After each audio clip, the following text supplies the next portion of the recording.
नमस्कार दोस्तों, मैं राहुल आप सभी का मैं मंथन में स्वागत करता हूं। आज के इस सेशन में हम लोग नोरो वायरस से संबंधित प्रमुख खबर को देखेंगे तथा इस सेशन में यह समझने का प्रयास करेंगे कि यह बीमारी क्या है, किस प्रकार से इसकी रोकथाम की जा सकती है, इस बीमारी का सर्वप्रथम मामला भारत में किस राज्य में प्राप्त हुआ है तथा किस प्रकार से इसका इलाज वर्तमान समय में किया जा रहा है। इसके अतिरिक्त यदि इस बीमारी से संबंधित कोई वैक्सीन है, कोई भी वैक्सीन है, तो इस वैक्सीन के विषय में कौन सी वैक्सीन है, क्या है, कैसे है, तो इसके विषय में हम लोग समझने और देखने का प्रयास करेंगे। तो आइए शुरू करते हैं हमारा आज का यह सेशन। तो हुआ क्या है कि हाल ही में देश में जब कोरोना का संकट बढ़ रहा है और नए मामले लगातार बढ़ते जा रहे हैं, और जब मैं यह वीडियो रिकॉर्ड कर रहा हूं तो केंद्र सरकार का कहना है कि भारत में 80% जो ग्रोथ रेट है कोरोना का वह 80% हो चुका है। तो इस परिस्थिति में केरल के प्राइमरी स्कूल में 2 बच्चों को खाने के उपरांत मिड डे मील खाने के उपरांत फूड पॉइजनिंग की शिकायत हुई। फूड पॉइजनिंग की उन्हें शिकायत हुई थी। जब उन बच्चों का जांच किया गया तो पता चला कि उन बच्चों को नोरो वायरस का संक्रमण हो चुका है। इस जानकारी के मिलते ही केरल स्वास्थ्य विभाग ने उच्च स्तरीय बैठक के साथ ही साफ सफाई पर अधिक ध्यान देने और संक्रमण को फैलने से रोकने के लिए कदम उठाने की बात कही गई है। तो सर्वप्रथम नोरो वायरस है क्या? तो नोरो वायरस ध्यान रखिएगा कि एक जूनोटिक बीमारी है जो कि अत्यधिक संक्रामक बीमारी है, जो कि एक अत्यधिक संक्रामक वायरस है। ध्यान रखिएगा, नोरो वायरस एक वायरस है जो कि संक्रामक है और साथ ही साथ यह जो बीमारी है यह एक जूनोटिक बीमारी है। एक जूनोटिक बीमारी है। जूनोटिक बीमारी क्या होती है कि वैसी बीमारी जो पशुओं से मनुष्यों में फैलती है।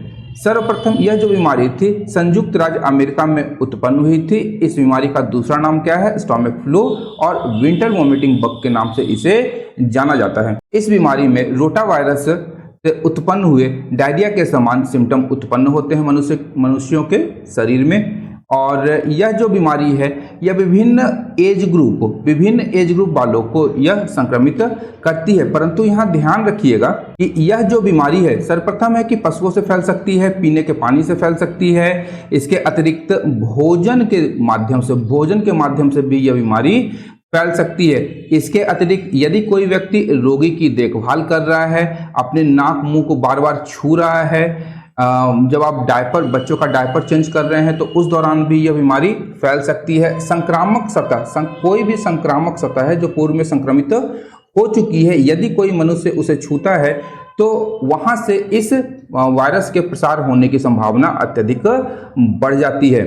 और यह जो वायरस है यह मूल रूप से यदि हम लोग देखें तो बच्चों और वृद्धों को सर्वाधिक संक्रमित करती है और उनके शरीर में फ्लूइड्स की जो मात्रा होती है उसे अत्यधिक कम कर देती है।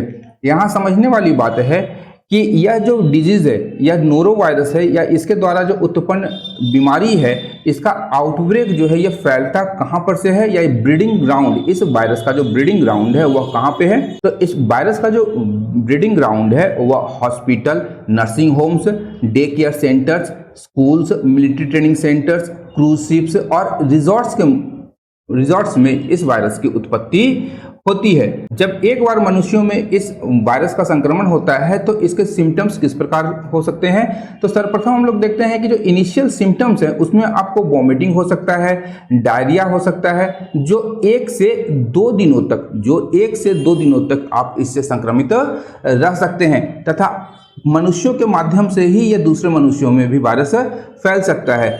इसके जो इनिशियल सिम्टम्स जो हम लोग देखते हैं उसमें डायरिया के अतिरिक्त तेज बुखार, सिर दर्द, शरीर में लगातार दर्द रहना, पेट में दर्द और मरोड़ की शिकायत उत्पन्न होना आदि इसके प्रारंभिक सिम्टम्स हैं। एक्सट्रीम केसेस में शरीर से फ्लूइड्स की जो मात्रा है वो अत्यधिक कम हो जाती है और मनुष्य डिहाइड्रेशन का शिकार हो जाता है।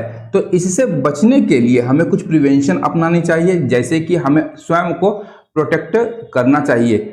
किस प्रकार से? जिस प्रकार से हम लोगों ने कोरोना महामारी के दौरान हम लोगों ने एक चीज सीखा था कि हमें अपने हाथ बार बार धोने चाहिए, चेहरे पर मास्क लगा करके रहना चाहिए, फल सब्जियों को अच्छी तरह से धोकर और उन्हें साफ करके उनका सेवन करना चाहिए। साथ ही साथ अपने घरों को अच्छी तरह से क्या करना चाहिए हमें, और बेहतर ब्लीच का प्रयोग करते हुए घरों की साफ सफाई पर हमें अत्यधिक ही ध्यान देना चाहिए। यहाँ उल्लेखनीय तथ्य है कि जो नोरो वायरस है यहाँ कई कीटाणु नाशकों के लिए प्रतिरोधी है, और यदि हम लोग इसे 60 डिग्री सेंटीग्रेड पर फल और सब्जियों या खाने को उबाल रहे हैं तो भी इस टेम्परेचर को यह क्या करता है, सह सकता है। इसलिए इस वायरस के प्रचार प्रसार से बचने के लिए हमें अत्यधिक ही सावधानी बरतनी पड़ सकती है। इसके अतिरिक्त यदि कोई भी व्यक्ति इस नोरो वायरस से संक्रमित है तो घर में दूसरे व्यक्तियों के लिए खाना बनाना उस व्यक्ति को नहीं चाहिए, क्योंकि खाने के द्वारा ही इस वायरस का प्रचार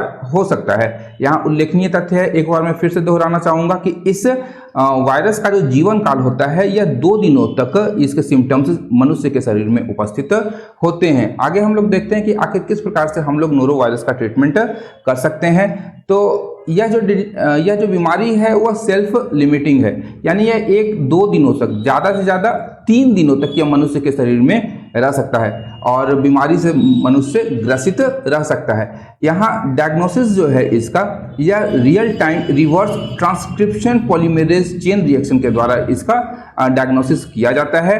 और शरीर में क्या चाहिए कि हाइड्रेशन बना करके रखना चाहिए, यानी कि जो भी फ्लूइड्स हैं, लिक्विड फ्लूइड्स हैं आपके शरीर में बने रहने चाहिए। यदि कोई केस एक्सट्रीम हो चुका है तो पेशेंट को अस्पताल में भर्ती करवाना चाहिए। साथ ही साथ जो भी रिहाइड्रेशन फ्लूइड्स हैं उनको इंट्रावेनस नसों के माध्यम से उनको रिहाइड्रेशन फ्लूइड्स प्रोवाइड करवाया जाता है। जैसे कि हम लोग देख सकते हैं ORS का जो घोल होता है, ओरल रिहाइड्रेशन सॉल्ट्स के जरिए हम लोग इस बीमारी का इलाज कर सकते हैं। जहां तक रही बात वैक्सीन की, तो नोरो वायरस के लिए आज तक कोई वैक्सीन उपलब्ध नहीं हो पाई है, इसीलिए इस बीमारी से बचने का सबसे बेहतर उपाय है प्रिवेंशन। आप जितने तरीके के प्रिवेंशन हो सकते हैं उसे अपना सकते हैं और इस प्रिवेंशन के माध्यम से ही हम लोग इस बीमारी से बच सकते हैं। तो आज का हमारा ये जो सेशन था यहीं पर समाप्त होता है। यदि आप लोगों को मेरा यह प्रयास पसंद आ रहा है तो मेरे इस चैनल को लाइक, शेयर और सब्सक्राइब करना बिल्कुल भी ना भूलें, क्योंकि मैं इस प्रकार के वीडियोस